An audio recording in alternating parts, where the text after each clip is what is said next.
feminist activist who's published on pornography, male violence against women and transgenderism.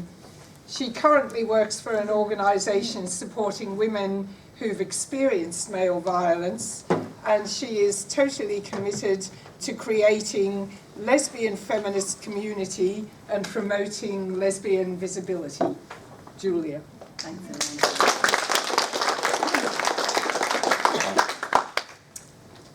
Thank you. Evening, everybody.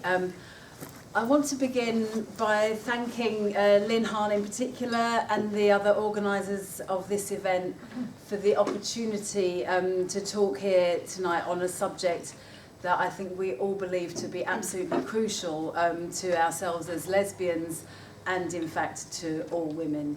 So I really appreciate, we had an extra little bit of a hurdle at the end there, which was very ably negotiated. So thank you to everybody involved for making sure that this event happened.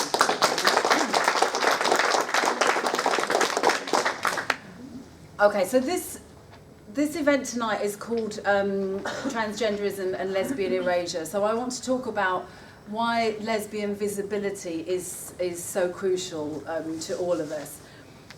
Lesbian visibility, it feels a bit unnatural to project my voice like this, but obviously I want the video to pick it up. Lesbian visibility is crucial to those women and girls who already know ourselves to be lesbians, and it's also crucial for those women who have yet to realise that in fact any woman can be a lesbian. This includes, I'm particularly conscious of this at the moment because of the work that I'm doing, working for an organisation that supports women who've experienced male violence in all its different forms. So these women who may potentially, if they realise that it's quite possible to be a lesbian, and they will only come to that realisation if there is lesbian feminist community that is visible, to demonstrate that potential. So these women may well be in miserable relationships with men. They may be among the 1.2 million women in this country who last year reported domestic abuse to the police. They may be women exhausted from the disproportionate domestic and emotional labour that they perform within heterosexual relationships. And they may be women who think that there is no possibility of love and intimate relationships outside of inequality, objectification, compulsory femininity, unequal childcare, unequal domestic labour, and a sexual script that comes straight out of the online pornography industry. Some of these women that I'm talking about may at some point be among the 2 women who are killed in this country each week by a male partner or an ex-partner. So when we're talking about lesbian feminist visibility, lesbian feminist visibility is obviously crucial to lesbians, but it's also crucial to the liberation of all women. And lesbian erasure is therefore catastrophic, not only to lesbians ourselves, but also to the prospect of liberation for all women. So what we're talking about is something that has extremely grave and very far-reaching consequences. So in particular, what I want to talk about tonight are 2 aspects of the erasure that transgenderism is trying to bring about. First of all, transgenderism and the destruction of women's bodies, particularly lesbian bodies, and transgenderism and the destruction of lesbian culture. So I'll take the first of those, the destruction of lesbian bodies. Some of you might have seen earlier this year, there was a 3-part series that was screened on ITV called Transformation Street. Just out of interest, how many of you happened to watch that? Couldn't bear to watch it. So some of you would have watched it. So that series, as I say, it was a 3-part series that was filmed over the course of a year in a private clinic in Wimpole Street, and it followed the stories of a number of individuals who believe themselves to be this new category of transgender, who were seeking so-called gender reassignment through surgery and through other means. And so we saw the practices of that clinic, and the so-called journeys of the individuals that it profiled. About 25 minutes into the first episode of this series, we see an eminent, world-renowned plastic surgeon, or we might wish to call him different terms such as a professional mutilator or a profit-driven mutilator, so it's really up to you how you choose to perceive this individual, Christopher Inglefield. About 25 minutes into this episode, we see Christopher Inglefield cutting into the healthy breast tissue of a young woman who believes herself to be a man. We see her surgically reduced nipples being placed to one side to be stitched back on later on. And we hear the soft slap of a sliced off breast as it drops into a kidney bowl. So let's just reflect on that was witnessed by a sizable audience on primetime British television. The soft slap of a healthy young woman's newly sliced off breast dropping into a plastic kidney bowl. Now we might think that such an image would cause some grief, some horror, or some outrage, but in fact it drew very opposite reactions to that. And if you look at the reviews of Transformation Street in the media and also on social media, it was praised as being insightful, positive, enlightening, powerful, inspirational, simply fantastic. These were some of the comments about it after that first episode. But it has to be said that probably the most positive reaction of all to that act of the removal of her breast was in fact the young woman whose name was Lauren, who then took on the name Lucas, who, as the dressing was removed from her chest, beams delightedly at the sight of her flat, scarred and mutilated chest. So I think we need to ask ourselves, how is this possible? How is the amputation of a healthy young woman's breast greeted with such a sense of triumph and delight, not least from that young woman herself?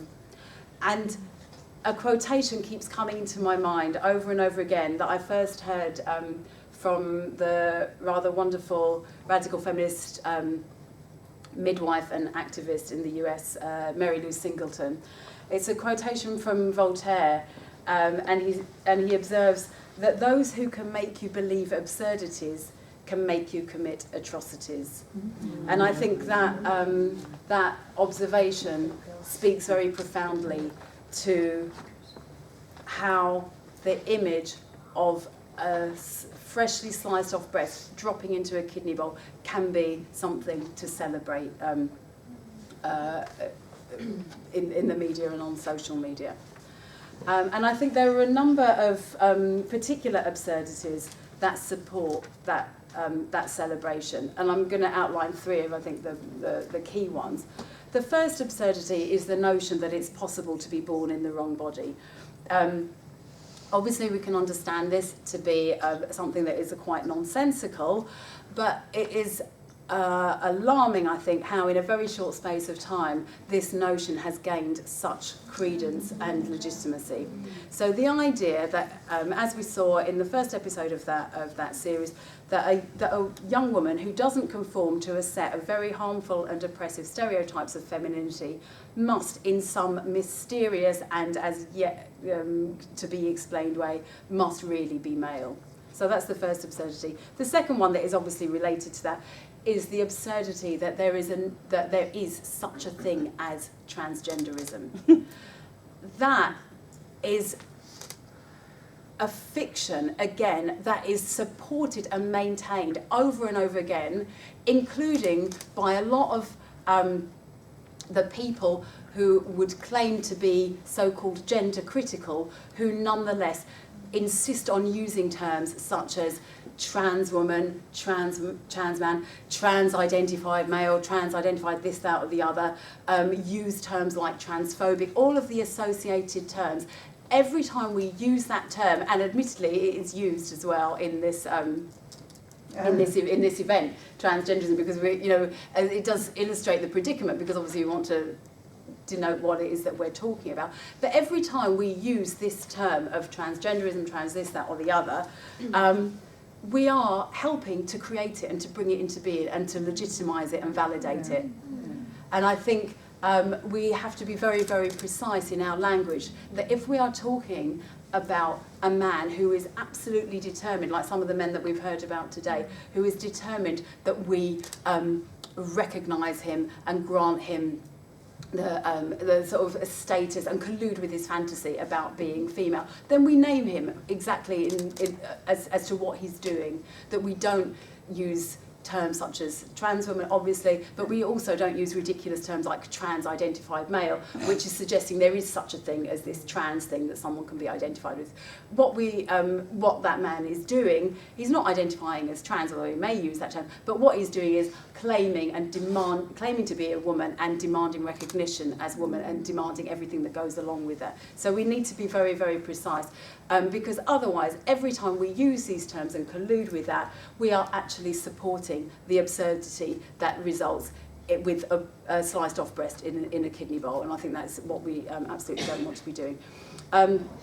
So the third absurdity then that has resulted in the celebration of that is the idea that mutilating the body, and we've seen a lot of this on TV lately if you've had the stomach for it, but the idea that mutilating the body is somehow a path to self-actualization through revealing, there was recently on one of the programs a man who was getting part of his forehead shaved off. I think I seem to recall the bone of his forehead shaved off because he said that he didn't identify with the masculine parts of his own face. So somehow this mutilation of the body somehow reveals this mystical truth of one's inner gender identity. So I think these kinds of things which have been taken up within the culture, within the discourse, and now to what intents and purposes, if some vested interests have their way within legislation as well, these are the things that allow something that is so obviously violent and misogynist to be perceived and welcomed as powerful and enlightening and inspiring, and all the rest of it. So these ideas have become so rapidly established and normalised that as we know, any voice of dissent must immediately be quashed. Whether, for those of you who watched that programme, whether that was the voice of the mother of this young woman, who was oftentimes tearful in the programme, but was told, but was referred to as things like, "Oh, poor mum, she's still learning, bless her," as though this mother was just betraying her kind of like ignorance and lack of understanding. It was something that she had to get over if she showed any distress about this. It was interesting how the mother was also kind of blamed in a rather jokey way, because the young woman says, "Oh, she baked me wrong in the oven," this kind of thing. So it's interesting how the kind of misogynist woman blaming pervades the sort of rhetoric around it, but also not only in the way that that kind of distress has to be quashed and eliminated in order to herald this kind of brave new world of gender identity, but also obviously how our own voices at events like this have to be silenced, and how this event has to be represented as a hate fest, a hate rally, and we have to be framed as in some way oppressive, a complete reversal of the actual scenario. So what I think the phenomenon of transgenderism illustrates quite brilliantly is that context is everything. Once you've created the right context, most people will conform, and we see that now. It's got nothing to do with whether something's true, whether something's accurate, whether something's harmful, whether whatever. It's about creating a context, which then we know from things like the Milgram experiment, the Stanford prison experiment. We know that human beings, it's very, very difficult for us not to conform to a certain context where there are certain expectations. So fair play to all of us who are here, who are, that in itself is indicative of our unwillingness to conform to something that we know to be wrong. So the most grotesque acts of misogynist violence are not only rendered acceptable, but positively welcomed and celebrated. And this, the above-mentioned ideas that I was saying, these absurdities, have been normalised by a set of images, narratives and discourses that serve not only to legitimise the slicing off of a healthy young woman's breast, but to frame any dissent as an act of hate speech, and in fact as an abuse of that young woman's right to have her breasts mutilated, and to pay, you know, no doubt several £1,000s for the privilege of that. We can also talk about things like cultures of taking testosterone, breast binding. You know, there's plenty to be said about all of these. Maybe we can talk about that in the discussion afterwards. So one of the things that I think is quite interesting in the way that the transgender lobby and the different LGBT groups seek to represent this is that they claim that the authority of deciding whether such practices are harmful or positive, that authority is seen as residing in the figure of the transgender individual themselves. So this conveniently masks, so that in the case of that young woman, you know, she was delighted about the scars on her chest and the removal of her breast. So that is seen as the reason why we should just be, you know, sort of bulldozing ahead with all of this, because you know, it's what that transgender individual wants, and it's about their self-actualization. And we can see that this kind of authority is even being accorded to tiny children. You know, like as we hear parents groups or groups like Mermaid saying, "Oh, when my child was 3, you know, he said I'm a boy even though he was actually female." Blah blah blah. So the authority is represented as residing within the individual. But obviously, that very conveniently masks the fact that subjectivity is inherently social, and we can only understand ourselves through the concepts and discourses and ideas that are available to us. So the transgender individual is seen as the sole authority on herself, rather than as an individual to whom certain ideas and expectations have been made available, while others, such as feminist understanding, political understandings of gender, have been eliminated, mercilessly eliminated from public discourse. And I think we need to remember as well that that while we watch these monstrosities, that doctor who's performing the surgery doesn't consider himself to be a monster, the nurse who's facilitating it doesn't consider herself to be a monster, but patriarchal cultures always provide legitimising narratives to the abuse of women, whether those are religious narratives, scientific, psychology, myths, fairy tales. So, you know, female genital mutilation is justified culturally through notions of cleanliness, social acceptance, marriageability. Cosmetic surgery is justified through narratives of choice, empowerment, confidence, etc. So we need to recognise the legitimising narratives of the destructions of young lesbians' bodies for what they are. And we need to ask, why is it that young lesbians are hating their bodies so much? Why do they wish to bind their breasts or pay thousands of pounds to have a surgeon slice them off? Why do they believe the absurdity that they are somehow mysteriously yet intrinsically male? And I think we need to be looking, maybe we can spend some time in the discussion, we need to be looking at the testimonies of so-called detransitioners, another one of these kind of, you know, meaningless terms, but you know what I mean by that. People who've gone down that sort of path of so-called transition and then then have reconsidered, and you know, there's various testimonies around this that we can look at. I did want to draw attention to the interview with Alex Bertie, a so-called trans man, in one of the articles by Janice Turner, I think it was a few months ago, where it was really obvious that as a young lesbian, that individual had undergone some really grim bullying, some really serious anti-lesbian bullying, and said then that as a lesbian, I was the misshapen cookie, the one at the end that no one wants to eat. And so at the heart of this, and yeah, there are various other kind of contributing factors, but I think absolutely at the heart of it is the absolute loathing of lesbians within the culture. And so that, I think that is a very convincing explanation as to why these young women are seeking such desperate remedies. Okay, a couple of minutes. I just want to speak briefly then. So I've spent quite a long time talking about the destruction of lesbians' bodies, and I want to speak now briefly about the destruction of lesbian culture, and I think we've all got stories here. If I can just take a couple of minutes to go. Okay, thank you. Okay. So obviously what we've been seeing, and even though there are exemptions under the law, what we've been seeing increasingly in terms of the sort of the dominant stories of the culture is that women-only space is something that has to be outlawed, and that is only allowed, it's only seen as being in any way kind of acceptable if there are men in dresses, men claiming to be women who are also allowed. So this outlawing of women-only spaces has had an absolutely devastating effect on lesbian culture. There are other things that have also had this effect on the erasing lesbian culture, but that is that's been a really devastating one. And I think what I wanted to talk about was that most defences of women-only space, in terms of these discussions, most of the defences that I've heard tend to be rather limited. I think they tend to come from heterosexual women who have boyfriends, husbands, maybe sons, and whose lives are generally not separatist lives, not particularly, lesbian feminist lives as many of ours would be.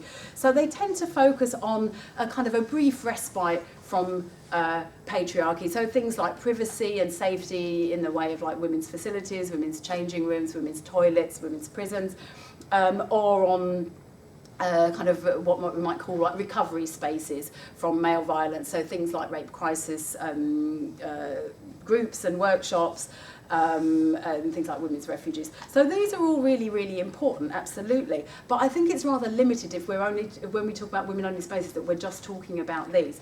Because obviously, for lesbians, and especially I would say for lesbian feminists, women-only space is not just a temporary respite from patriarchy, it's our whole world. Lesbian spaces are where lesbian culture and community is created, where lesbian love, lesbian friendships can grow, where revolutionary politics are fomented, where ideas and visions beyond a patriarchal mindset can flourish. They are spaces where lesbian lives can be lived, and they are spaces of women's liberation. So the fact that they have been so devastated, obviously we're still here, we're still doing it, and we will continue to do it, whatever the law says, obviously. But at the same time, we have to acknowledge the loss of these spaces, and it's very, very serious, and it goes way beyond, I think, the kind of women's spaces that we generally that we generally talk about.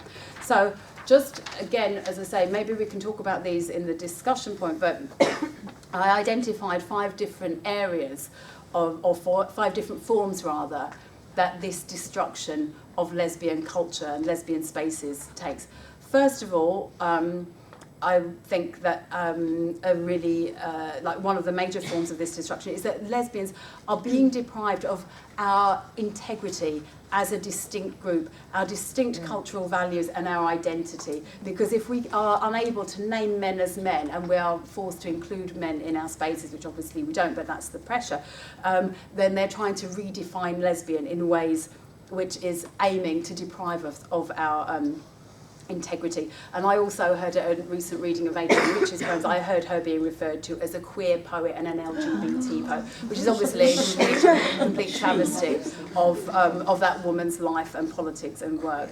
So this kind of rewriting of lesbians as queer or trans, etc., it's all part of aiming to deprive us of our distinctness. The dispossession of our spaces and our resources, so we can look at things like the loss of the Michigan Women's Music Festival and other spaces, the resources that are now going to transgender groups rather than support for young lesbians. We can see a kind of population transfer as a whole generation, possibly more than a whole generation, of young women are now experiencing and understanding themselves to be transgender rather than lesbians. So we can see that kind of transfer there.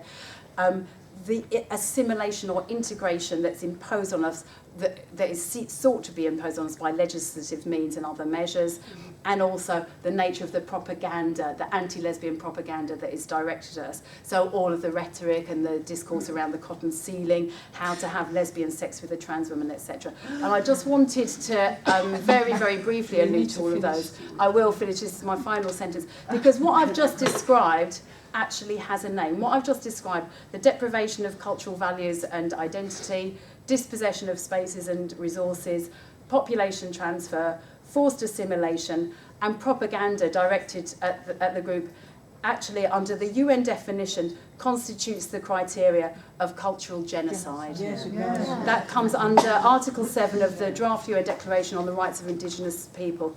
And all of those, we can find examples of what they are doing to lesbian culture and lesbian community. Thank you.